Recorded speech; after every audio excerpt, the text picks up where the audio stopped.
সেই লক্ষ্যে আছি বলেই ভিন্ন অনেক রাজনৈতিক দল থাকার পরেও দেখুন মারধর, কেস কাবাডি, প্রেশার সবই আইএসএফ এর উপরে আসছে কেন? আমরা এই জায়গায় দাঁড়িয়ে আমি আপনাদের উদ্দেশ্যে বলতে চাই, বাজার ভিন্ন ধর্মের মানুষ আছে, এসটি এসসি সমাজের মানুষেরাও আছে। আসবার সময় দেখলাম অনেকে এসেছেন। একজন হাত তুলে বলুন তো, prevention of 1989 ST SC atrocities act একটা আইন আছে, এই সম্পর্কে জানেন? অ্যাক্ট আছে, কেউ আছে এখানে? এসটি সমাজের অনেকে আছেন এখানে, দেখতে পাওয়া যাচ্ছে। এই আইনটা জানেন আছে? বাজারের মাইক লাগানো আছে। কোনো এসটি এসসি ভাই যদি এই আইন সম্পর্কে জেনে থাকেন আমাকে এসে বলবেন। আমি এই মঞ্চ থেকে মমতা ব্যানার্জিকে ধন্যবাদ জানাবো, অন্তত জগৎবল্লভপুর এলাকার একটা মানুষকে 12 বছরে তার আইন সম্পর্কে জানিয়েছে। নাই, জানানো হয়নি। জানালে তো লস তাদের, জানালে প্রোগ্রাম মিটিং মিছিলে ভিড় করাতে পারবে না। আইনে অনেক বিস্তারিত আছে, আমার কাছেও কপি আছে, আমাদের লক্ষ্মীদার কাছেও কপি আছে, মাস্টার সাহেবদের কাছে আছে, চাইলে আপনাদেরকে পিডিএফ দিয়ে দিতে পারবো। সময় স্বল্প, সন্ধ্যা হয়ে এসছে, আমি বিভিন্ন বিষয়ে বলবো বলে জাস্ট আমি বলে বেরিয়ে যাচ্ছি। Prevention of 1989 ST SC atrocities অ্যাক্টটা কি?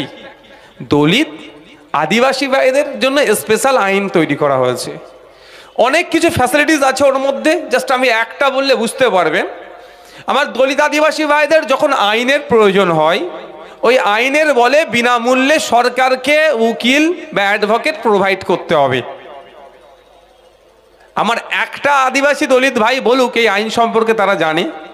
কেন জানানো হয় না? কোনো একটা প্রয়োজনে যদি উকিলের দরকার হয়, আমরা উকিলের পরিবর্তে কোথায় যাচ্ছি? লোকাল তৃণমূলের পার্টি অফিসে যাচ্ছি, যে দাদা কি জ্যাঠা কি কাকা কি চাচা আমার এই সমস্যাটা হয়েছে, একটু দেখে দিন তো। সেই জ্যাঠা আর সেই চাচা কি করলো? বলে ঠিক আছে তো দেখে দেবো।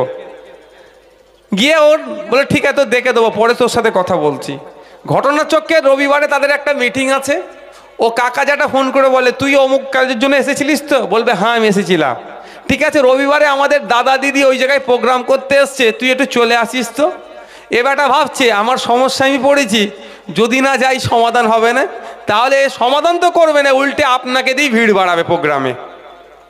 যদি আপনি আইনটা জানতেন তাহলে আপনার আইনের প্রয়োজন হয়েছে লিগ্যাল সেলে চলে যেতেন একদম ডিস্ট্রিক্টের, সেখান থেকে আপনি বিনামূল্যে, আপনি এসসি বিনামূল্যে উকিল ধরতেন, সরকার টাকা দিত, আপনি সমাধান করে বাড়িতে চলে আসতেন। কোনো প্রয়োজন হলে আইনের দ্বারস্থ হবেন, কোনো নেতার পার্টি অফিসে যাওয়ার প্রয়োজন হতো না। এটা ওরা জানাতে চাইবে না। আর এটা আমরা জানাই বলি আইএসএফ মুসলমানদের দল হয়ে যাচ্ছে, এটা জানাই বলি আইএসএফ বিজেপির দালাল হয়ে যাচ্ছে।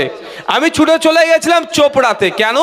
সেখানে চা শ্রমিকদের উপরে অত্যাচার নেমেছিল। ঘটনাচক্রে তারা আদিবাসী সমাজের মানুষজন ছিলেন, মারধর করেছিল, বাড়িঘর ভেঙে দিয়েছিল, আগুন লাগিয়ে দিয়েছিল, বাচ্চাদের বই সমেত নিয়ে চলে গিয়েছিল। 2 দিন তারা খায়নি। তাদের পাশে দাঁড়িয়ে আমরা তাদের খাদ্যের ব্যবস্থা করে দিয়েছিলাম। আপনারা জানেন এই সরকারের আমলে যেখানেই তৃণমূল সেখানেই দুর্নীতি, আর যেখানেই দুর্নীতি তৃণমূলের উপস্থিতি। যেমন ওয়াকাফ প্রপার্টি দুর্নীতি হয়েছে, একইভাবে হিন্দু সমাজের পূর্বপুরুষেরা দেবদেবীর নামে কিছু সম্পত্তি উৎসর্গ করে গিয়েছে, যেটাকে দেবত্ব সম্পত্তি বলে। যার রক্ষণাবেক্ষণ করার দায়িত্ব সেবায়েত, সম্ভবত তাদেরকে সেবায়েত বলে। তো আজকে এই সরকারের আমলে সেটাও লুট হয়ে যাচ্ছে, যেটা হস্তান্তরযোগ্য নয় দেবত্ব সম্পত্তি। যখন সেই সম্পত্তি হস্তান্তর হচ্ছে কেন তার সেই বিষয়ে যখন আমরা কথা বলছি, বিধানসভার মধ্যে ঢুকে যখন এসটি এসসিদের অধিকারের কথা বলছি, ফেক এসটি এসসিরা যারা নন এসটি এসসি কোটাতে কেন চাকরি করবে তার বিরোধিতা যখন করছি, যখন উত্তর দিতে পারছে না, দলিত আদিবাসীদের হয়ে কখন কথা বলছি উত্তর দিতে পারছে না, তখন এরা কি বলছে? আইএসএফ মুসলমানদের দল। নওশাদ সিদ্দিকী মাথায় দাঁড়ি টুপি দাঁড়িয়ে নিয়ে পাঞ্জাবি পরে ঘুরছে, ওটা মুসলমানদের দল, ওর কাছে তোরা যাবি না। যখন ছুটে চলে যাচ্ছে আনিসের বাড়িতে, আনিসের কথা নিয়ে যখন বিধানসভার মধ্যে মুখ্যমন্ত্রীকে প্রশ্ন করছি, ল অ্যান্ড অর্ডার দেখার দায়িত্ব আপনার, আপনি স্বরাষ্ট্রমন্ত্রী রাজ্যের, আনিসকে হত্যা করলো কারা করলো তার এখনো ডিসক্লোজ করছেন না কেন পাবলিক ডোমিনে? উত্তর দিতে পারছে না। যখন বলছি যে ওয়াকাফ প্রপার্টি কত বিঘে উদ্ধার করতে পেরেছেন আপনার আমলে তার ডেটা দিন, আর আপনার আমলে কত বিঘে বেহাত হয়েছে সে কথাও বলুন, উত্তর দিতে পারছে না। তখনই কি করছে।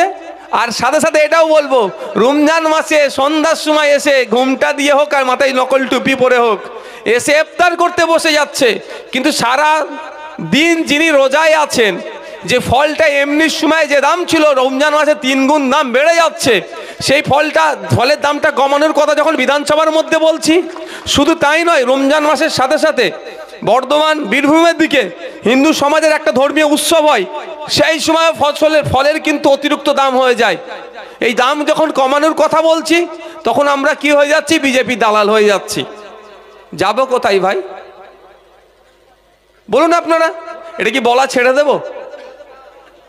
আমার হিন্দু ভাইয়ের অধিকারের কথা বললে মুসলমানদের দল, আমার মুসলিম ভাইয়ের অধিকারের কথা বললে বিজেপির দালাল।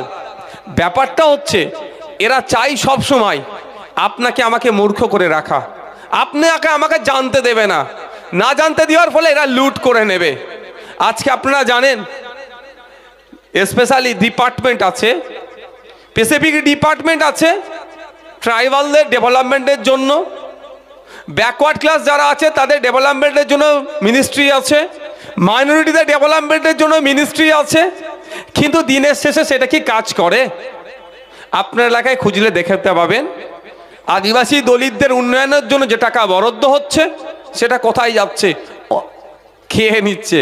সংখ্যালঘুদের উন্নয়নের জন্য যে টাকা বরাদ্দ হচ্ছে সেটা খেয়ে নিচ্ছে। কথা যখনই আমরা বলছি আমাদেরকে বিভিন্নভাবে দেখে দিচ্ছে। তারপরেও বলবো, মানুষের জন্য বলার, মানুষের অধিকারে সুনিশ্চিত করার জন্য রাজনীতির ময়দানে এসেছি, পার্টিকুলার কোনো ধর্মকে প্রমোট করার জন্য রাজনীতির ময়দানে আসেনি। আর আশাটাও আমাদের মনে হয় বিতা হবে, কারণ আমরা দেখেছি 2011 সালের আগে মুসলমান বিপদে আছে বলে স্লোগান দিয়েছিল।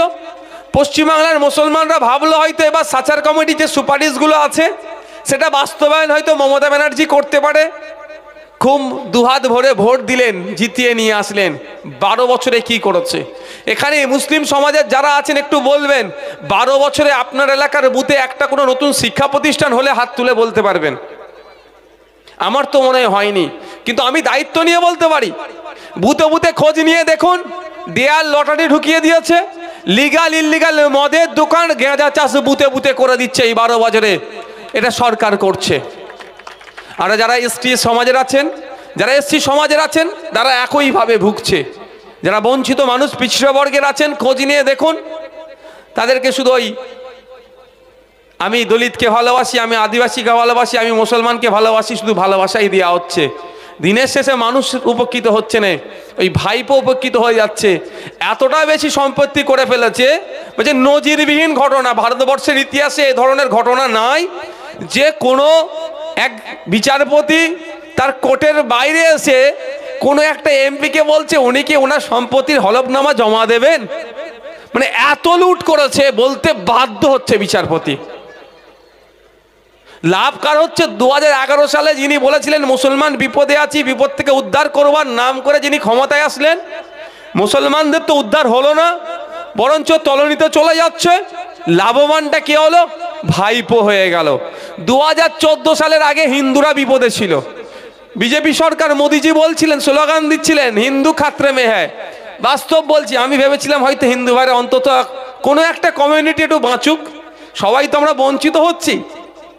কি দেখলাম আমরা?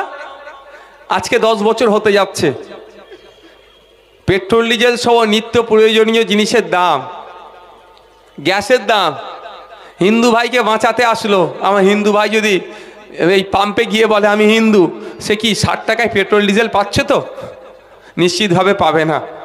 অপরন্ত কি দেখলাম? হিন্দু ভাইকে বাঁচাতে এসে অমিত শাহজির ছেলে জয় শাহজি, তার ব্যবসার 14 গুণ বৃদ্ধি পেয়ে গেল। আমার পাড়ায় ওই দীননাথ বাবু যেই অবস্থায় ছিলেন ওই অবস্থাতেই আছেন, বরঞ্চ ক্রমশ তলানিতে চলে যাচ্ছে। তাই আপনাদের বলবো, সামনে 2024-এ নির্বাচন আসছে, যারা ধর্মের নামে ভোট চাইবে, যে বলবে অমুক ধর্মের মানুষ বিপদে আছে আমাকে ভোট দাও আমি উদ্ধার করব, অমুক বর্ণের মানুষ বিপদে আছে আমাকে ভোট দাও আমি উদ্ধার করব, তাদেরকে যোগ্য জবাব দিন, তাদের বিরুদ্ধে ভোট দিন। আমি আপনাদের কাছে অনুরোধ করব, আমরা মানুষ, আমাদের অধিকারের নিরিখে ভোট হোক, এই আওয়াজ আপনাদেরকে তুলতে হবে। অন্যথা ওই দাদার ছেলে অমিত শাহজির ছেলে জয় শাহজির লাভ হবে, মমতা ব্যানার্জির ভাইপো অভিষেক ব্যানার্জির লাভ হবে, আপনার পাড়ার শ্যামল, শঙ্কর, শাহাবুদ্দিন, নাসির সাহেবের কিচ্ছু হবে না, ওরা ক্রমশ তলনিতে যাবে। আজকে আওয়াজ তুলতে হবে। আমাদের কি বলছে, যখনই ওনাদের দরকার ভোটের, ধর্মীয় আফিন খাইয়ে দিচ্ছে। কিন্তু আমার বক্তব্য এখানে যে আমরা যারা নাগরিক আছে, আমি কি অধিকারটা পাচ্ছি? শিক্ষার অধিকার আমাদের কতটা সুনিশ্চিত আছে?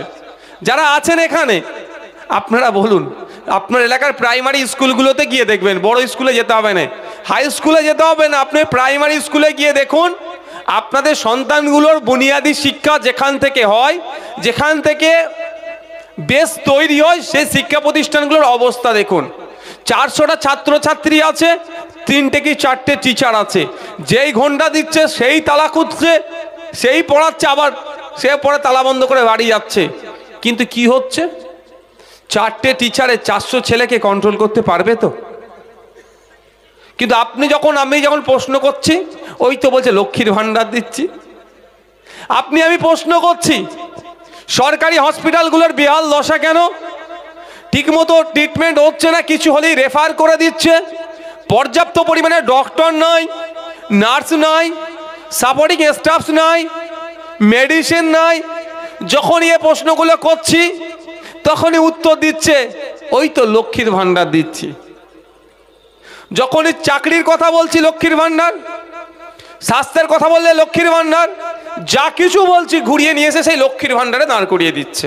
তাই মায়েরা যারা আছেন, আমি আপনাদের কাছে অনুরোধ করব, আমি বলছি না, আমি এর বিরোধিতাও করছি না, কিন্তু আমার প্রশ্ন এটা, সবসময় আপনাদেরকে ঢাল হিসাবে কেন ব্যবহার করা হবে?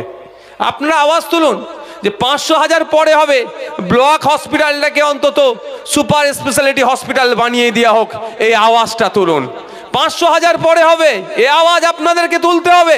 বিগত দিনের ন্যায় 330 টাকা ফর্ম ফিল আপ করে বা 550 টাকা ফর্ম ফিল আপ করে যে কোনো বাড়ির সন্তানেরা যার মেধা আছে, মেধার ভিত্তিতে চাকরি করুক, এই আওয়াজটা তুলতে হবে। আপনারাতে 500 ধরাচ্ছে, আপনারাতে 1000 ধরাচ্ছে মাস গেলে, কিন্তু আপনার সন্তানটাকে আপনি কষ্ট করে পড়াচ্ছেন, উচ্চশিক্ষায় শিক্ষিত করছেন, কিন্তু আপনার বাড়িতে 10 লাখ, 15 লাখ, 20 লাখ টাকা না থাকলে আপনার সন্তানের মেধাটার কোনো দাম থাকছে না। আপনাকে 500 দিয়ে বুলিয়ে দিচ্ছে, আপনার সন্তানকে 15 লক্ষ টাকাতে চাকরি কিনতে বাধ্য করাচ্ছে অপদার্থ সরকার। তাই আওয়াজ তুলতে হবে মায়েদেরকে, আগে 500,000 পরে হবে, আগে আপনার সন্তান 330 টাকায় ফর্ম ফিল আপ করে যাতে চাকরি পেতে পারে, মেধার ভিত্তিতে সেই আওয়াজটা আপনাদেরকে তুলতে হবে। যে সময় এসেছে, ভাবতে পেরেছেন? কলকাতায় গিয়ে দেখুন 1000-এর দিনে বেশি অফেক আন্দোলন করছে। কারা? আপনারা আমার বাড়ির সন্তানেরা। কিন্তু আপনার আমার থেকে তো মাকে, আপনার আমার মাকে তো 500 টাকা করে দিচ্ছে, তাহলে আন্দোলন করছে কেন? 500 টাকা দিয়ে ভুলিয়ে দিচ্ছে। আমার কাছে ডেটা আছে, যারা দলিত আদিবাসী শ্রেণীর মানুষজন আছেন তাদের জন্য সিট রিজার্ভ থাকে, এসটি কমিউনিটির যারা আছেন বা এসসি কমিউনিটির যারা আছেন তাদের জন্য সিট রিজার্ভ থাকে। আমার কাছে ডেটা আছে। যারা আদিবাসী নয়, আদিবাসী কোটাতে তাদের চাকরি হচ্ছে, কেন হবে? এ কথা বলেছিলাম পশ্চিমবাংলার বিধানসভাতে। আমার উপরে এত রাগ হওয়ার কারণ আছে।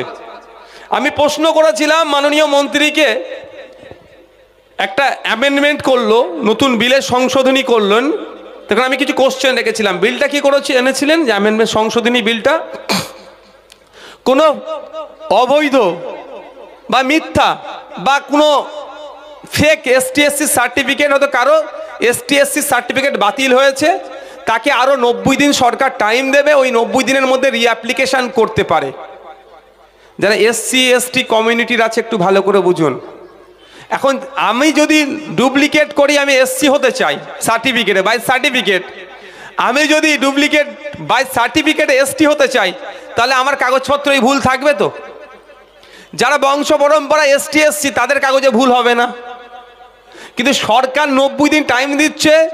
কারো যদি সার্টিফিকেট ধরা পড়ে, সে নতুন রিঅ্যাপ্লিকেশনের জন্য আরও 90 দিন টাইম পাচ্ছে। এই মর্মে একটা বিল নিয়ে এসেছিল বিধানসভার মধ্যে। মানে সরকার আবার সুযোগ দিচ্ছে, তুমি চুরি করেছো, তোমার